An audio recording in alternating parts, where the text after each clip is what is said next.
인도의 설화에 이런 이야기가 있습니다. 어떤 마술사가 한 쥐 한 마리를 관찰하고 있습니다. 그런데 이 쥐가 두려움에 벌벌 떨고 있는 것이었습니다. 이 쥐의 두려움의 대상은 고양이였습니다. 그래서 이 쥐를 불쌍히 여겨서 이 쥐에게 고양이로 변하게 해주었습니다. 마술사가 마술을 부려서.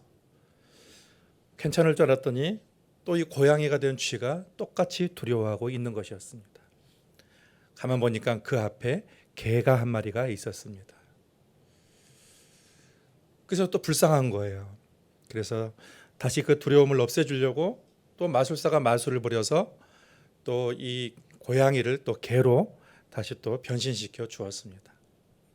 괜찮을 줄 알았더니 또 다시 두려움을 갖고 있는 것입니다. 벌벌 떨고 있는 것이었습니다. 이번엔 두려움의 대상은 호랑이였습니다. 아니 이제 괜찮을 줄 알았더니 그래서 호랑이로 또 변신시켜 주었습니다. 이제는 더 이상 두려움이 없겠지라고 생각을 했는데 여전히 벌벌 떨고 있었습니다. 가만 보니까 사냥꾼의 엽총을 두려워하고 있는 것이었습니다. 그래서 마술사는 모든 것을 포기하고 선언했습니다. 내가 아무리 해보았자 도와줘봤자 두려움이 끝나지 않으니 너는 별 수 없는 쥐새끼다 라면서 다시 쥐로 돌아가게 만들었다는 그런 이야기가 있습니다. 이 설화는 두려움이 끝이 없는 사람들의 이야기를 말해주고 있습니다. 사람에게는 두려움이라는 감정이 있습니다. 두려워하는 여러 원인이 있는데 근본적으로는 죽음에 대한 두려움이 있습니다. 질병에 대한 두려움이 있고 가난에 대한 두려움, 또 실패에 대한 두려움, 다른 사람들로부터 거절당하고 버림받을 것에 대한 그런 두려움들을 가지고 있습니다. 사람들이 두려워하는 이유는 미래에 언젠가는 다가올지 모르는 그런 확실하지 않은 문제, 그것 때문에 불안해합니다. 두려움이라는 것은 두려움의 대상 그 자체에서 우리에게 오는 것보다도 내 마음에서 스스로 만들어지는 그런 두려움이 올 때가 많이 있습니다. 사람이 두려움에 빠지면 마음이 위축되고 그리고 건강에 해가 되며 사람 사이의 관계도 안 좋아지고 그리고 잘 될 일도 안 될 때가 많습니다.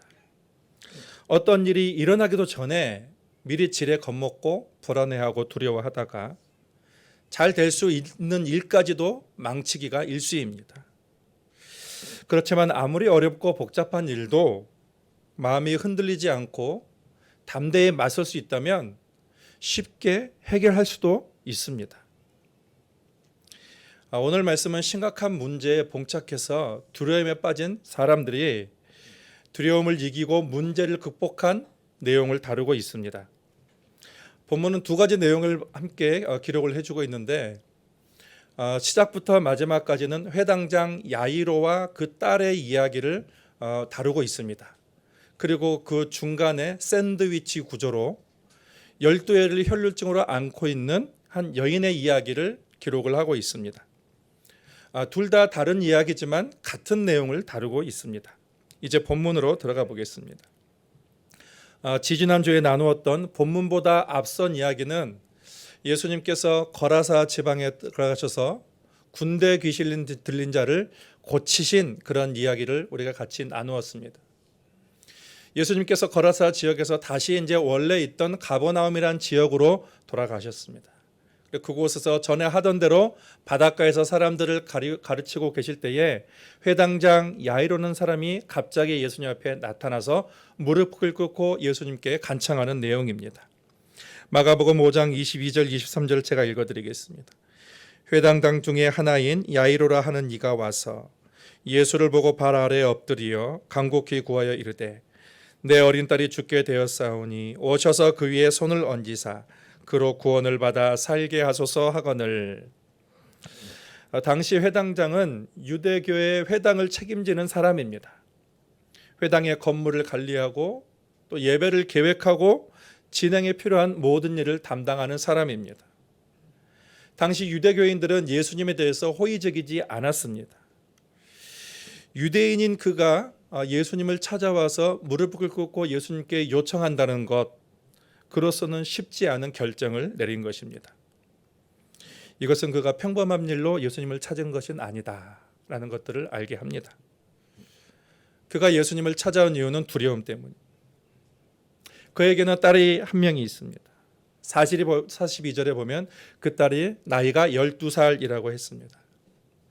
12살이면 홍콩 나이로 초등학교 6학년이 됩니다. 제가 딸을 키워보고 싶었지만 딸이 없는 관계로 그 딸 가진 부모님의 심정을 잘 모릅니다. 금지옥엽, 애지중지하면서 키웠을 것입니다. 행복하고 단란하게 지내던 어느 날 청천벽력 같은 일이 일어나게 됩니다. 금이야 오기야 키웠던 그 어린 딸이 죽게 된 것입니다. 갑자기 질병에 걸렸는지 아니면 어떤 큰 사고를 당했는지 성경에는 분명하게 기록을 하고 있지 않습니다. 부모에게 자식은 가장 큰 행복을 주는 존재이면서 또 반대로 가장 또 걱정거리가 되기도 합니다. 부모의 모든 관심은 자녀에게 쏠려 있다 해도 틀리지 않습니다. 부모가 잘 되면, 자식이 잘 되면 부모도 행복하고, 아무리 일이 잘 풀려도 자식에게 어떤 문제가 발생하면 부모가 괴롭고 또 불안한 것은 사실입니다. 회당장은 자신의 아이가 죽을 위기에 처하게 되자 갑자기 큰 불안과 두려움이 엄습해 왔습니다. 내가 당하는 게 낫지. 자식이 당하는 고통을 모습을 보는 그런 부모의 심정 훨씬 괴로울 것입니다. 교회마다 중보기도 하시는 분들이 많이 있습니다. 우리 교회도 중보기도 하는 분들이 많아요. 이분들은 참 귀한 분들입니다. 자신들을 위해서 기도하는 것이 아니라 다른 사람들을 위해서 시간을 내서 많은 시간 기도를 하는 분들입니다. 교회마다 기도의 제목을 사람들에게 이제 기도 카드에 써서 받긴 하는데 제가 그것을 이렇게 오랫동안 취합을 하면서 정리를 하면서 교인들에게 있어서 가장 많은 기도 제목이 무엇인가 봤더니 자녀를 위한 기도 제목이었습니다. 자녀의 건강, 학업, 자녀의 취업, 자녀의 결혼, 또 자녀의 인간관계, 자녀에게 어떤 문제라도 발생하면 바로 교역자에게 알리고, 그리고 교역자는 중보기도 팀장에 알려서 중보기도 팀장은 그것을 중보기도 단톡방에 알려서 부원들에게 알려서 같이 합심해서 그 문제가 일어난 사람을 위해서 기도를 하는 것이죠. 자녀들이 장성하고 잘 살고 있어도 언제나 부모는 자녀가 우선이고 자녀가 걱정입니다. 부모의 가장 큰 두려움이라는 것은 자녀가 잘못된 것이죠. 오늘 회당장이 그런 상황입니다. 눈에 넣어도 아프지 않을 사랑스러운 딸이 오늘 내일이 아니라 분초로 죽음과 사투를 벌이고 있는 상황입니다. 지푸라기라도 잡고 싶은 심정으로 예수님을 찾아왔습니다. 전에는 예수님에게 별로 호의적이지도 않았고 또 적대적이었지만 지금은 이런 거 저런 거 따질 겨를이 없습니다. 딸의 아니만 걱정이 되는 거예요. 절박한 심정으로 예수님을 찾아왔습니다. 그가 예수님을 찾아온 것은 예수님에 대한 소문을 들었기 때문이죠. 지체할 여유가 없습니다. 이런 거 저런 거 따질 그런 시간이 없이 본능적으로 예수님을 찾아온 거예요.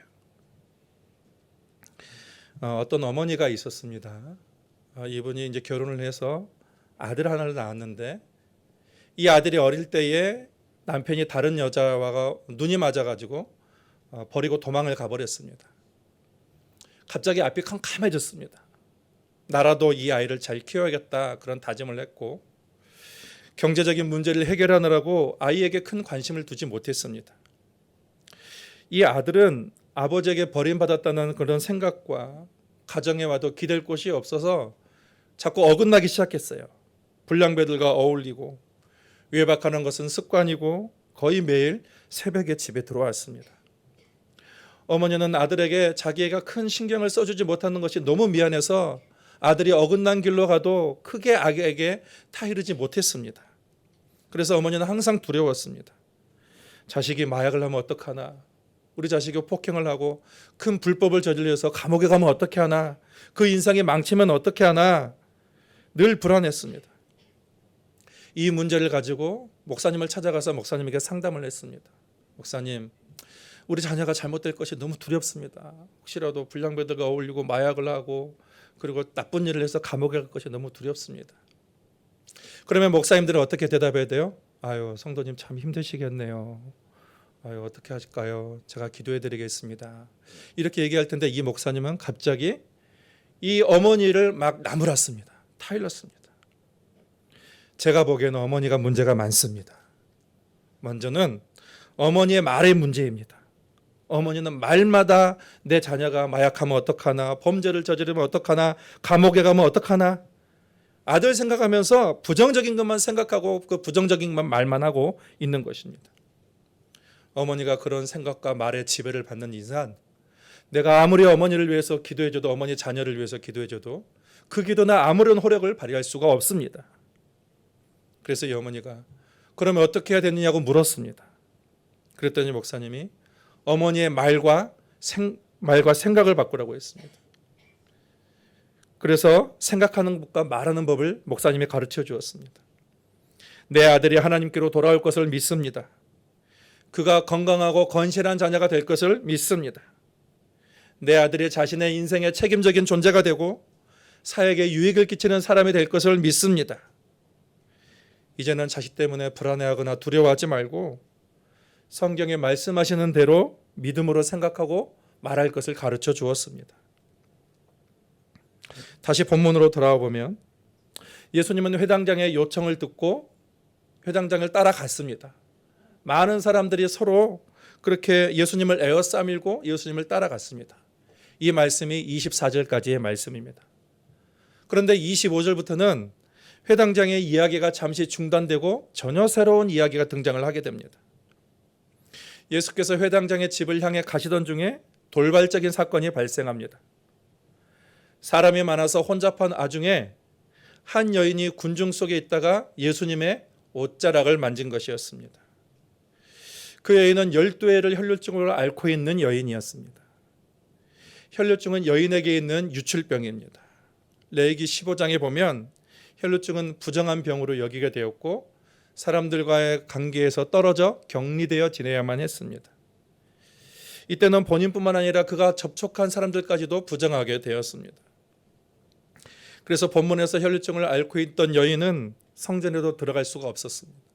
그리고 사람들과도 접촉할 수가 없었습니다. 그러니까 12년 동안 홀로 외로이 그렇게 질병과 싸우고 있는 그런 고생하는 여인이었습니다. 본문에 의하면 여인은 용하다는 의사를 찾아다니면서 재산을 다 허비했고 병세가 나아지는 것이 아니라 오히려 악화되고 낙심한 상태였습니다. 그런 그녀가 예수님의 소문을 들어 알게 되었습니다. 많은 사람들이 있는데 그 사람들 사이를 비집고 들어가서 예수님의 옷자락을 만졌습니다. 본문은 그는 예수님의 옷에만 손을 대어도 그가 나음을 받을 것이라는 그런 믿음이 있었다라고 밝히고 있습니다. 마가복음 5장 27에서 28절 말씀 읽어드리겠습니다. 예수의 소문을 듣고 무리 가운데 끼어 뒤로 와서 그의 옷에 손을 대니 이는 내가 그의 옷에만 손을 대어도 구원을 받으리라 하밀더라. 놀라운 일이 일어났습니다. 그의 혈루 근원이 다 마르고 그 스스로도 자기의 병이 나았다는 것을 느끼게 되었습니다. 여러분, 우리가 어떤 질병을 걸리다 보면 그 질병을 걸려다가 낫게 되면 내 안에 그 낫게 되는 그런 느낌을 받게 됩니다. 제가 군대를 갔다 와서 25살이 되던 때에 제가 등이 힘들게 펴져요. 그러니까 등이 잘 펴지지 않고 펴지긴 펴지는데 펴질 때마다 이렇게 고통스러운 그런 병에 걸린 적이 있었습니다. 그런데 청년들과 함께 기도원을 갔어요. 기도원에 3박 4일 청년들과 함께 기도원에 가서 청년들과 함께 말씀 듣고 또 기도하는 시간들을 가졌습니다. 그때 이 목사님에게 치유의 은사가 있었던 것 같습니다. 목사님이 설교를 한 후에 좀 몸이 아픈 분들 나오라는 거예요. 그래서 여러 사람들이 앞에 강대상 앞으로 나아갔습니다. 다른 사람들 다 기도해 준 다음에 목사님이 제 차례가 되어서 어떤 문제가 있냐고 물으셨습니다. 등이 펼 때마다 등이 너무 고통스럽고 아프다라고 그렇게 했습니다. 알았다고 기도하자고. 근데 기도했는데 어떤 손이 제 그 척추를 뒤에서부터 한 번, 두 번 위로부터 아래까지 두드리는 거예요. 빠르게 두드리고 지나갔습니다. 그때 파스 붙인 것처럼 시원하더니만 그 다음부터 통증이 완전히 사라졌어요. 그리고 지금까지 한 번도 아프지 않은 것입니다. 여인은 예수님을 만지고 난 후에 자신의 질병이 나은 줄 알았습니다. 그리고 12년 동안의 그런 고통에서 해방이 되었습니다. 그 문제가 다 해결되었습니다. 이제 가벼운 마음으로 돌아가려고 하는데, 근데 예수님께서 그 능력이 자신에게서 나가는 것을 아시고 사람들을 향하여서 누가 내 옷에 손을 대었느냐라고 그렇게 물으셨습니다. 지금은 많은 사람들이 예수님 주변에 에워싸고 있고 서로 밀치고 있는 그런 상황이에요. 제자들이 예수님에게 황당합니다. 아니, 예수님, 이렇게 사람들이 많고 많은 사람들이 이렇게 몰려서 에워싸고 밀치고 있는데 누가 나를 만졌느냐, 그렇게 물으시면 어떻게 합니까? 예수님께 재차 물었습니다. 예수님은 자신의 옷을 만진 여자를 보시려고 둘러보셨습니다. 그때 여인이 예수님 옆에 나와서 두려워서 벌벌 떨었다라고 했습니다. 그녀는 왜 예수님 앞에 나와서 벌벌 떨었을까요?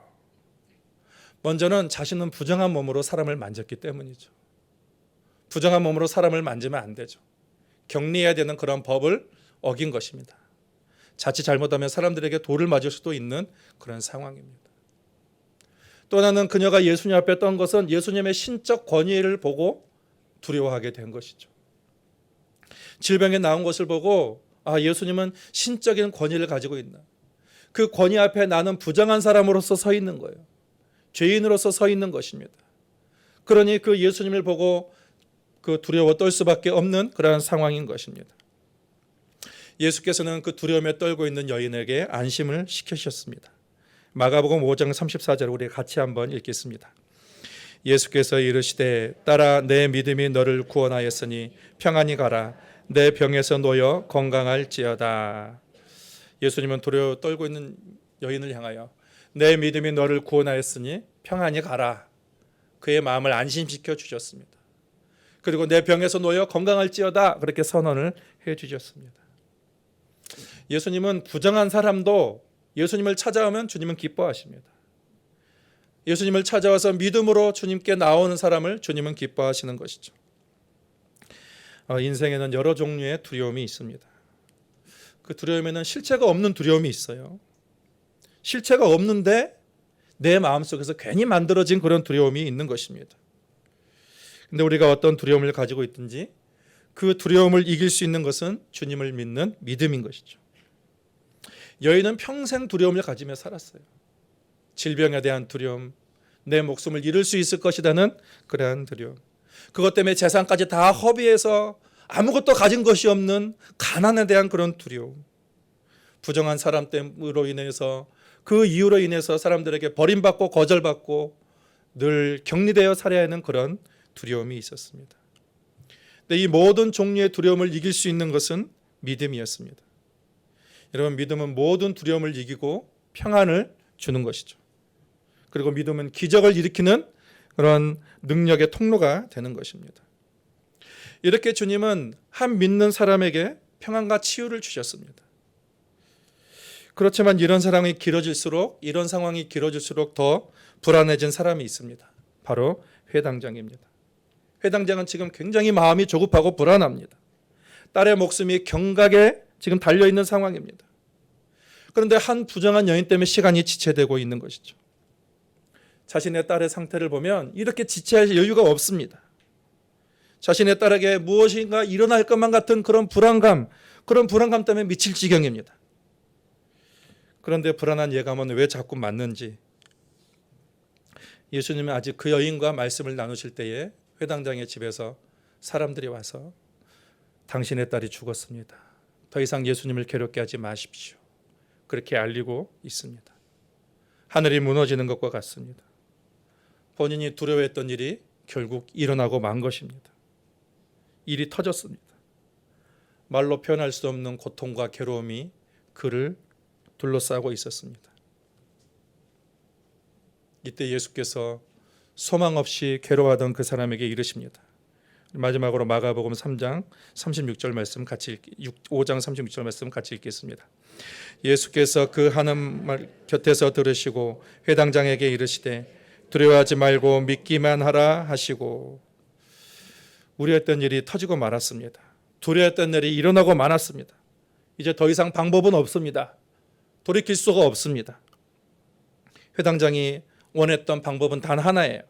그의 딸이 죽기 전에 예수님께서 오셔서 손을 얹으면 나을 수 있겠다는 그 방법입니다. 그런데 상황이 종료가 돼버렸어요. 이제 더 이상 방법이 없고 희망이 없습니다. 딸은 죽었고 희미하게 보였던 희망의 그런 줄기들이 다 사라져 버렸습니다. 그런데 예수님께서 그런 상황에서 두려워하지 말고 믿기만 하라, 그렇게 말씀하십니다. 여러분, 우리도 이와 같은 일을 당할 때가 있습니다. 정말 다급한 상황입니다. 그래서 주님을 찾아 기도하지만 주님이 혈루증 여인에게 많은 시간을 보내셨던 것처럼 다른 사람은 다 기도가 응답이 되고 다른 사람은 다 문제가 해결이 되는데 여전히 나는 이 급한 일이 해결되지 않을 때가 많이 있습니다. 주님이 빨리 응답하지 않고 지체하는 바람에 우려했던 일이 결국 터지고 말고 더 이상 가망이 없을 때가 종종 일어납니다. 말일까지 잔금을 다 처리해야 하는데 대출이 막혀가지고 결국 시간이 지나서 사업에 어려움을 당할 일도 많이 있고, 가족의 건강의 회복을 위해서 밤낮으로 기도했는데 오히려 상황이 더 악화되고 병세가 오히려 호전되지 않고 악화돼 버리기도 합니다. 이번에는 반드시 취직이 돼야 되는데 이것이 취직이 안 되면 안 되는데 이렇게 그렇게 노심초사하며 주님께 기도하며 열심히 준비했는데 취직이 안 돼요. 이번 시험이 정말 중요한 시험이다. 이 시험에 목숨을 걸고 열심히 준비했는데, 그리고 기도까지 했는데 그런 일들이 안 될 때가 많이 있습니다. 정말 그 일만은 일어나지 말아야 한다고 생각하고 간절히 기도하고 열심히 준비했지만 모든 희망이 사라져버릴 때가 있습니다. 방법이 없습니다. 그래서 두렵습니다. 고통스럽습니다. 그럴 때 우리는 어떻게 그 상황을 돌파할 수 있을까요? 주님은 방법이 없어서 그렇게 괴로워하는 회당장에게 두려워하지 말고 믿기만 하라, 그렇게 말씀하셨습니다. 예수께서는 회당장의 집에 들어가셨습니다. 그리고 거기에 많은 사람들이 심히 통곡하고 울고 있었습니다. 들어가셔서 사람들에게 그 아이가 죽은 것이 아니라 잔다, 그렇게 말씀했습니다. 사람들이 예수님을 비웃었습니다. 이미 죽었는데 어떻게 잔다라고 얘기하는가. 예수님은 분위기를 흐리는 그런 비우는 사람들을 다 내보내고 예수님의 제자들과 3명과 그리고 그의 부모만 안에 들고 가서 그 소녀를 보시면서 소녀야 일어나라, 달리다 굼, 그렇게 말씀하시자 그 소녀가 일어나서 걸었다고 그렇게 기록을 하고 있습니다. 반전이 일어났습니다. 죽음에서 살릴 뿐이라는 것은 생각지도 못했는데 예수님께서 죽음의 권세를 깨뜨리시고 그 아이를 살린 것입니다. 여러분, 주님은 이런 분이에요. 주님은 새 일을 행하시는 분이에요. 주님은 창조적인 일을 하시는 분이십니다. 그러니 주님은 두려워하지 말고 주님만을 믿으라, 그렇게 말씀하시는 것이죠. 중간에 남편이 도망가 버린 한 여인의 이야기를 말씀을 드렸습니다. 자녀가 잘못될까 봐 불안해하고 두려워하는 그 어머니에게 목사님은 부정적인 생각과 말을 버리고 성경대로 믿음의 생각과 말을 하며 살라고 가르치셨습니다. 그 어머니는 목사님이 가르쳐 주신 대로 자녀가 잘못될 것이라는 그러한 부정적인 생각과 말을 다 버렸습니다. 그리고 성경을 읽으면서 믿음의 말로 자녀를 축복하는 기도를 항상 했습니다. 처음에는 크게 달라지지 않고 상황이 어려워지는 듯 했습니다. 6개월이 될 즈음에 주일이 되었습니다. 어김없이 이 아이는 밤을 새고 새벽에 겨우겨우 들어왔습니다. 그런데 잠을 잘 줄만 알았던 아이가 어머니 나 교회 가고 싶어요, 이렇게 얘기하는 거예요. 그래서 교회 데리고 왔습니다. 생활은 변화되지 않았습니다. 그 다음 주가 됐습니다. 여전히 밤을 새고 놀다가 새벽에 돌아왔습니다. 다시 자녀가 어머니 나 교회 가고 싶어요. 그래서 교회 데리고 갔습니다. 이렇게 2달이 되었습니다. 그런데 그 아이가 2달째에 회심을 하게 되었습니다. 그리고 자신의 삶을 회개하고 정상적인 생활로 회복이 되었습니다. 그리고 자신의 인생을 복음을 위해 살겠노라며 헌신을 한 것입니다. 어머니가 목사님을 찾아와서 고백을 했습니다. 목사님의 말대로 내가 했더니 2가지 변화가 생겼습니다. 첫째는 재계 변화가 생겼습니다. 늘 두려워하며 늘 부정적인 생각과 말을 하고 그랬던 다녔던 제가 이제는 얼굴이 밝아지고 긍정적인 사람으로 바뀌었습니다. 그리고 또 하나는 내가 바뀌니 우리 자녀가 바뀌었습니다. 라는 그러한 고백을 했습니다. 여러분, 사람의 두려움은 끝이 없습니다. 어떤 것은 실체도 없는데 괜히 내가 미리 걱정하고 두려워하는 경우도 있고, 어떨 때는 일어나지 말아야 할 일이 정말 터져버려서 도무지 해결할 가망성도 보이지 않아서 두려워할 때도 있습니다. 여러분, 그럴 때 우리와 함께 계시는 우리 주님을 찾아야 합니다. 어떠한 상황 속에서도 믿음을 놓쳐서는 안 됩니다. 결코 믿음을 포기해서는 안 되는 것입니다. 믿음은 모든 것을 이길 힘이 됩니다. 믿음은 두려움을 이기게 하고 우리의 삶에 하나님의 능력을 가져오게 됩니다. 주님은 우리가 예상도 못할, 추측도 못하는 일을 하시는 분이십니다. 방법이 없다? 여러분, 주님을 제한하지 마십시오. 주인은 모든 방법을 창조하시는 창조주가 되시는 분이십니다. 새 일을 행하시고 길을 여시는 그 하나님이신 것입니다. 우리가 주를 믿는 믿음을 가지고 예수님의 옷자락에도 만져야겠다는 그런 간절한 마음으로 예수님을 찾으면 예수님은 옷자락뿐만 아니라 주님의 마음과 주님의 품으로 우리를 안아주십니다. 주님의 마음도 우리를 주시는 분이십니다. 여러분, 이러한 그 믿음을 가지고 여러분 안에 엄습하고 있는 모든 걱정과 불안과 두려움을 떨쳐버리시고 오늘도 담대하게 믿음으로 그리스도와 함께 승리하는 삶을 살아갈 수 있기를 예수 그리스도 이름으로 축복합니다. 하나님 아버지, 우리의 삶에 참 많은 두려움이 엄습할 때가 있습니다. 아직 일어나지도 않은 일 때문에, 그것이 실체가 없어도 때때로 우리가 마음의 불안 때문에 두려워하는 경우도 있고, 이것만은 일어나지 않았으면 좋겠다라고 생각했는데 결국 일이 터져버려서 희망도 없고 가망도 없어서 우리가 두려워할 때도 있습니다. 주님께서 야이로에게 두려워하지 말고 믿기만 하라 그런 말씀하셨던 그 말씀이 오늘 우리 성도들의 심령에 꽂히게 하여 주시옵소서.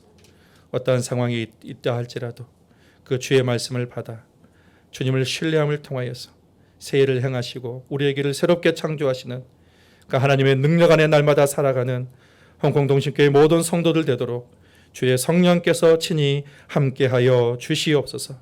예수님의 이름으로 기도하옵나이다. 아멘.